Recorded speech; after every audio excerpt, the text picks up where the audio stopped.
All right, it's a fourth straight decline for the markets today. Thanks, Ajay, for that exhaustive account on the market action. Now let's take it to an expert voice to understand why this decline and what are the cues that market is accounting for. Abhijit Gulanikar, who's the Chief Officer of Business Strategy at SBI Life Insurance, joins us now from Mumbai. So good to have you on the show, Abhijit. Now, markets seem to be getting quite perturbed by the quality of earnings now. What are your views? Is that going to have a further in the markets? No, earnings were not supposed to be super, but they have kind of disappointed the expectations also. In some of the sectors, like say banks, for say Crompton Greaves, few companies, the earnings have been much worse than expected. So if you go by beats to misses or whatever you want to see, the ratio is quite adverse. It's like 1:2. So if one third of the companies have beaten the expectations, 2/3 of the companies have missed the expectations.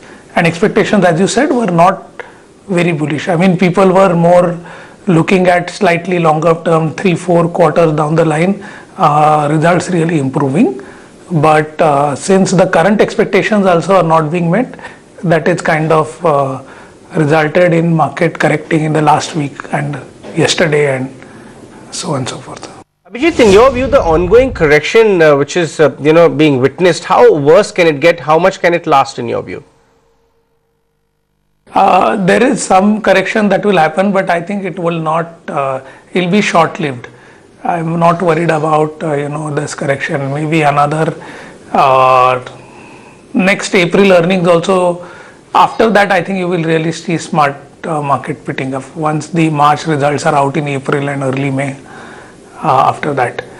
But the correction won't be very deep, and like 3-4 months, 5 months I think is that is the period where they will last.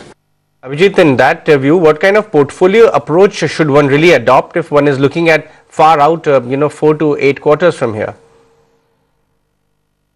See, what I would presume would happen is I do believe there will be some infra boost from the government, both in terms of policies and clearances and in terms of actual spend by them.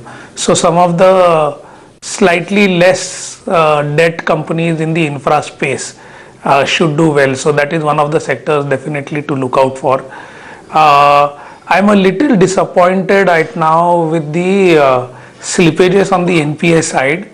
Otherwise, and I'm, wanting to reassess, but I would presume that the banks which are not so highly valued, in the sense the price to book ratios are low, those banks also I would have thought quite confidently would be the sectors to look for. But maybe I still believe that is my assessment is right. But this last quarter results have, kind of little bit shaken my confidence there. I would also think that, select companies in the IT space should do well. US economy seems to be really coming back, and that is the biggest market for Indian IT companies. I think you will see so these are some of the sectors which I would watch out for in the next, say, 12 months or 18 months space. Your confidence is shaken because of poor earnings. So when do you think that there will be some material improvement in earnings, and which sectors? You said IT because of the US recovery, but which are the other sectors which could be leading the earnings space?